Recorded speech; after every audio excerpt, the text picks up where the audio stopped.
Hey everybody, welcome to the JLash Show. My name is Jackson Lasher, and welcome back to Season 1, Episode 48 of the JLash Show. And before we get started with the show, I just want to say sorry in advance for publishing this late. I just didn't have enough time to get this published earlier. So now, moving on to the topics today. Number 1, Eagles versus Bucks game predictions. Number 2, will the weather and the crowd have an impact on the game? Number 3, who has a better O-line and D-line? And number 4, player and coach stats. So number 1 is Eagles versus Bucks game predictions. I think this is going to be a very close game. I'm a little bit scared about that. That's what I'm a little bit worried about is the Bucks defense, because I think it is pretty good, and I'm a little bit scared because we always lose against the Bucks, and I really don't want to go 3-1. That's really what I don't want to do.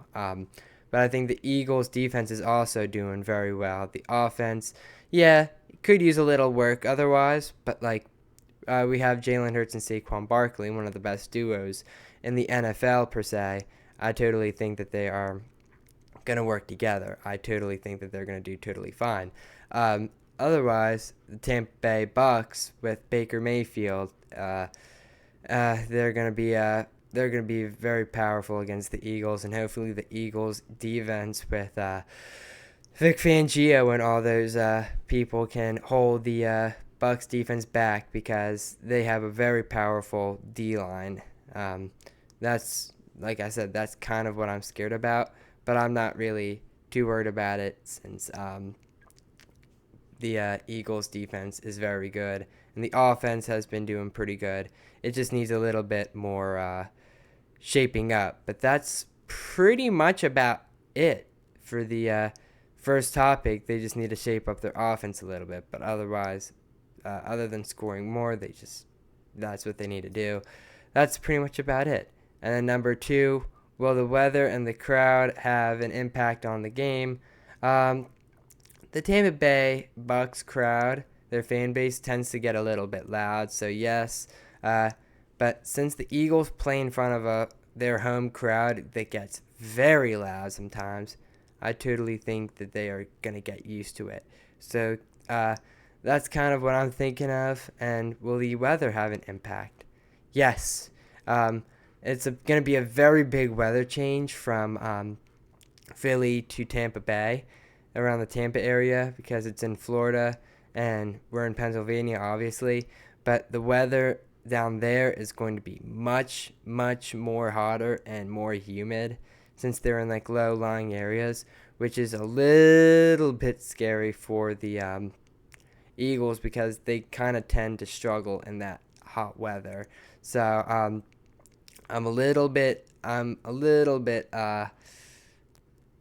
not too keen on playing there, though. I'm not really.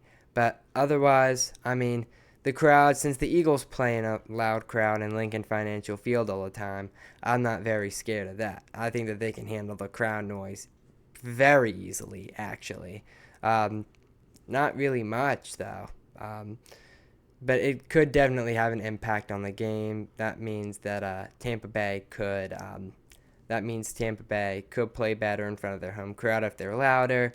That means they could have better offense and defense, which we do not want. We just need to overpower the Bucks offense and defense as much as possible, because they have a very good defense. So now number 3, who has a better O-line and D-line? Let's see. That's a little bit tough to decide. Kind of depends. The Eagles' quarterback stats. The last time they played the Bucks, he lost Week 4 at Tampa Bay, 33-16. He had 18 completed passes, 13 attempted passes, 158 yards, and a 60% completion rate. I totally think that that definitely could use some work. Maybe bump up the yardage. But otherwise, I'm not very scared about it, actually. I totally think that he would get a lot next time. And he's a very good quarterback. He has a lot of potential. But, he really does need to kind of bump up his performance against the Bucks a little bit. That's really what he needs to do. But that's pretty much about it.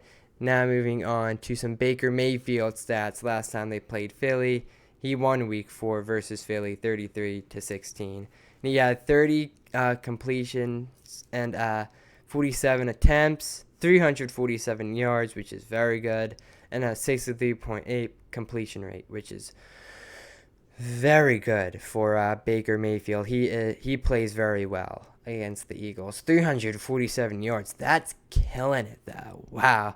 I'm expecting Jalen Hurts to get around the 200 to like 350 yard range tomorrow. That's kind of what I'm expecting him. I mean, nothing like too crazy, but I do really need him to like step up and perform. I also need Saquon Barkley to do the same because he's a very good running back. He just really needs to lock in and get some stuff done in the running part of the game and kind of sneak past the tough Tampa Bay D-line. But other than that, that's pretty much it. I totally think that the Eagles can do that. The Eagles' O-line stats is 400 rushing yards and then 571 passing yards and 3 sacks, which I think that the Eagles should definitely go with the passing yards since they have more passing yards, and I think that they do better with a passing game. I totally think that they would do better passing, although the Tampa Bay defense could definitely stop that. I'd also recommend going with the rushing yards sometimes because you have Saquon Barkley and you want to use him. You kind of want to utilize A.J. Brown, Devonta Smith, and Saquon Barkley pretty equally throughout this game. And you also have the Kevin Patullo record with Eagles is 48-20 because he's been on the Eagles for a good for a little bit. So I mean. And then Josh Gizzard's record with Bucks is 3-0. So yeah, that's pretty much about it. So now let me take you to the JLash Show weather of the week. Excuse me. Let me take you to the JLash Show weather report coming soon. Stay tuned.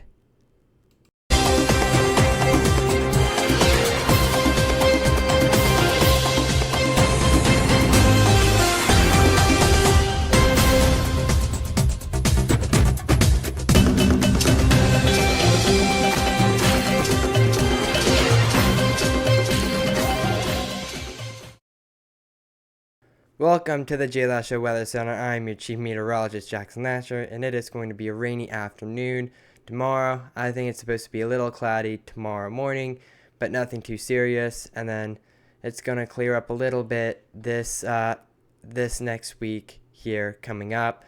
And it's also supposed to have a pretty big cool down change, probably around the upper 60s, lower 70s as your daily high, which is around the high it is supposed to be.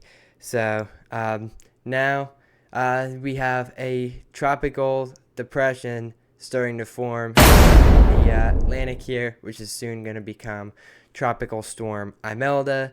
And then we got Hurricane Humberto, which I thought was going to hit the East Coast, is now just going to swing off and maybe loop around Bermuda a little bit, but nothing way too serious. But it's just churning off the ocean. Otherwise, we're doing pretty good. So I'm going to take you back to the JLash Show. Stay tuned. Welcome back from the JLash Show weather report. I hope you liked it. So now moving on to the Philadelphia Phillies, who won 3-1 tonight. Very amazing. Very good performance by John Duran, which he did very well. He pitches gas, but he doesn't pitch lights out. Yes, sometimes he can pitch lights out. It's definitely a complete potential. But, I think I'd rather a pitcher throw precision rather than gas. Yes, you want to throw with gas and precision, but that's just hard to do because, one, you need precision to strike the player out. But at the same time, you need gas because if you blow it right by the player, you might swing and miss. But sometimes You just need precision only, and that's really what matters. So that way you can strike the player out.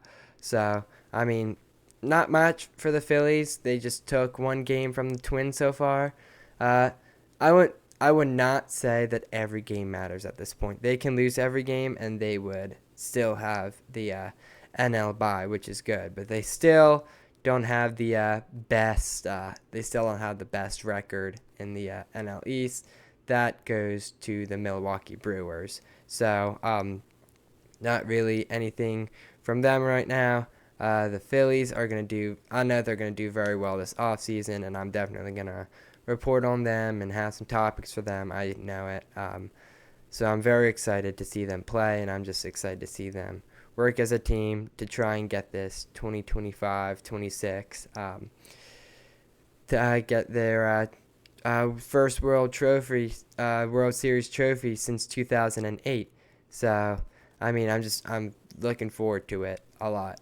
So, now moving on to the Philadelphia 76ers, which we have some very bad news. Some good, some bad, but the bad news first is that Jared McCain tore something in his thumb. He tore something in his thumb area, I'm pretty sure, and that's not very good because he's our rookie that we're kind of depending on this year, and that is not what we want right now. But the good news is that Embiid is feeling very healthy, so I'm looking forward to seeing him play. Yes, I'm looking forward to seeing him play. So, I mean, we'll see kind of what happens there. Not really. I'm not really seeing any injury signs from him just yet. You just have to wait. And that will pretty much be it for this JLash Show episode 48, Season 1. If you have any inquiries, email jackson@thejlashtshow.com. That's me. And then if you want to email my company email jlashow@gmail.com. And if you look up here on the screen, you have some of that information that is always the same. So that's pretty much it. Stay tuned for more episodes because the Phillies are heading to Red October and the Flyers are coming on. So are the Sixers, and I'm looking forward to podcasting on them. See you later, JLash Nation.